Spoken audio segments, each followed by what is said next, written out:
she showed that you can put a demand on God's power, and it will automatically respond without his consent to your demand, but only if you have absolute faith.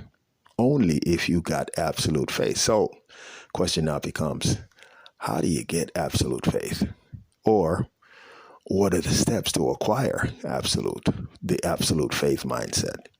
Now, first, you got to dismiss fear, doubt, unbelief, which we just did in one of the videos, that we bind fear and we bind doubt and we bind unbelief and we bind stress and we bind all of these things. So that's how you get the mindset of absolute faith. You have to bind the spirits that had access to your body and to your mind, and bind them. And so once you bind them now, the only voice in your head will be the voice of God. And now you will have the mind of Christ.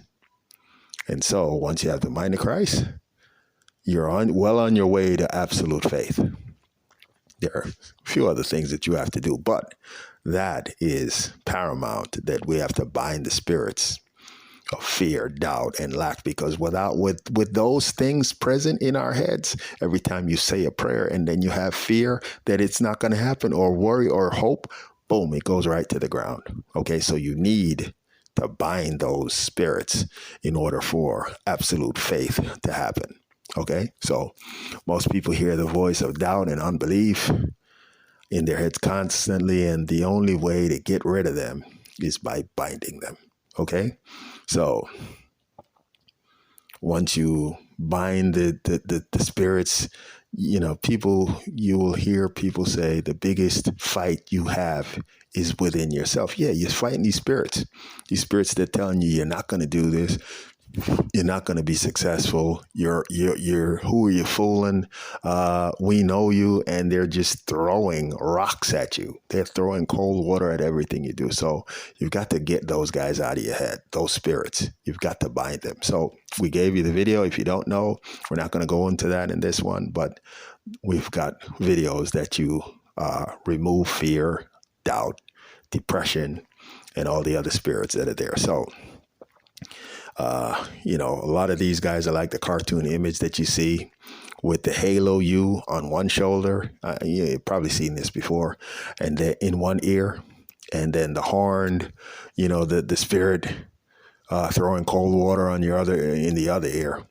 So a natural person has to fight these battles, but thankfully Jesus gave us the answer. He gave us the keys to the kingdom, with which we can drive out these spirits. So the Apostle Paul said, we wrestle not against flesh and blood, but against principalities, against powers, and against rulers of the darkness of this world, against spiritual wickedness in high places. So that's the spirits. So we've got the keys. Jesus gave us the keys to bind them and to drive them out, which is Matthew 16:13. And see the video that we did on the binding spirits and depression, and you will know exactly what to do. So I lost my train of thought.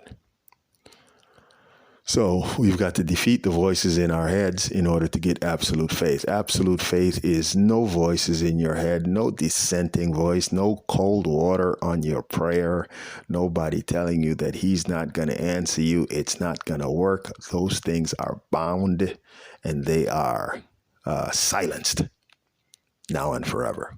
So we silence the doubt and unbelief and fear and all the voices that have been with you since you could even remember. You call those things your personalities. No, they're not. They're spirits. Get them out of you. Most of you can't even remember yourself without them. You call these things your personality, and they're not your personality. Those are spirits living in you. So we've got to silence them and remove them by binding them, using the keys to the kingdom to bind them. So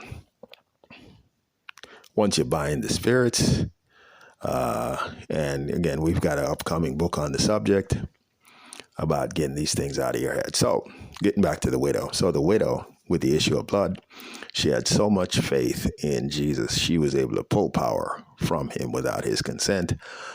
He stopped because he wanted to know whose faith was so powerful that he lost power and he didn't have any control over it. In other words, she took power from him. He didn't give it to her. He didn't heal her. She took it. She healed herself. Until then, Jesus healed people he touched who believed in him. He was able to heal people that had faith in him, and he was able to heal them or remove the evil spirits from them at his will. But Jesus didn't will the widow with the issue of blood healed. She took it from him and healed herself because she had absolute faith in Jesus, that Jesus could do what she heard and thought he could do. I'll say that again. And this is how we've got to view God. When you pray into God, you've got to view him as what he said he could do, he will do for you. So the widow took power from Jesus and healed herself because she had absolute faith that what she heard about Jesus, that Jesus could do what she heard and thought to herself that he could do. Now, after spending all her money on doctors trying to get well at the time without blood, because she was bleeding forever and she was desperate. She spent every dollar she had, and she was so desperate that she said, you know what? I got to go find this Jesus because he's healing people. He could heal me. So when she heard that Jesus was miraculously curing people, she said to herself, Jesus is the answer to her issue. And she said to herself, if I could just touch his robe, I will be made whole. And she said that over and over and over. If I could just touch his robe, if I could just touch his robe, if I could just touch his robe, I will be made whole over and over and over. And she kept saying that.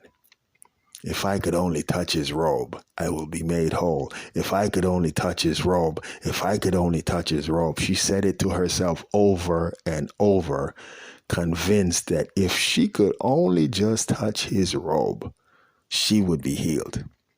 So when she heard Jesus was in town, she set out to find him because she knew, she played this thing over in her head and she imagined it so many times in her head, and she made this thing the dominant thought in her head. It wasn't something that she thought about once that day. She thought about it all day, all night.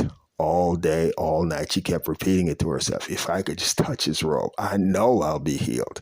Not I think I'll be healed. I know I'll be healed. So she convinced herself. She visualized it. She saw it. She knew that once she touched him, that was the answer to her prayer.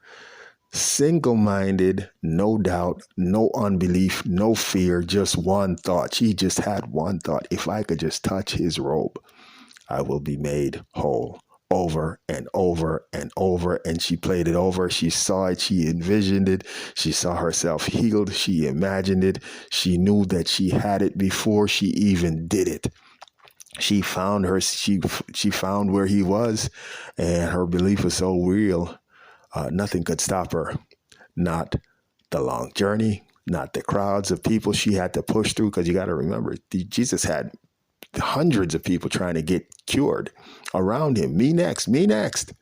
She had to push through a bunch of men. She had to push through crowds. She had to get past the disciples who were blocking for Jesus. They were blocking people from him. So she had to get through them, all of that stuff. She had to get through Jesus. So she was determined to get to him. Nothing was going to stop her. Okay. That's how you get absolute faith, by putting Jesus first, by putting God first, and keeping the solution, the dominant thought in your head. The dominant thought. Dominant thought means something you think about all day. It doesn't mean something you think about right before you go to bed. It doesn't mean something you think about once in a while. It means this is the thought in your head, that Jesus was the solution to whatever your issue is. and not trying to fix it yourself. That's key. Not trying to fix it yourself. Understanding that Jesus, God, will fix this for me. Not you, because what we've been doing, what we've been trained to do on earth is we've been trained to fix it ourselves. We've been trained to go get money ourselves. We've been trained to do things for ourselves. And God is the shepherd, and he wants us to depend on him. But we're like a little kid. You ever seen those little kids at the supermarket and they want out of their mom's hand? And so they're trying to get loose so they could go run down the sugar aisle, the candy aisle. They're trying to get loose. And so that's us with God. He's trying to hold our hands, and we're going, no, I want to go over there. I want to do it myself. And the key to absolute faith is stop trying to do it yourself on your own power and let him, trust in him. It's like having a Lamborghini, one of those really expensive cars. And you got one of those cars. No, you won't let anybody drive your car, but you keep crashing it. You crash it and you crash it and you crash it and you crash it. And God says, let me drive. Let me drive the car. No, I don't want nobody. This is my baby. You cherish that car so much. That's what it's like. We keep crashing the car. We keep trying to fix it ourselves. And God is saying, why don't you just let me, trust me. Trust me. Don't doubt me. Have confidence in me. Stop the worry. Stop the fear that I'm going to crash your car. Stop the stressing out.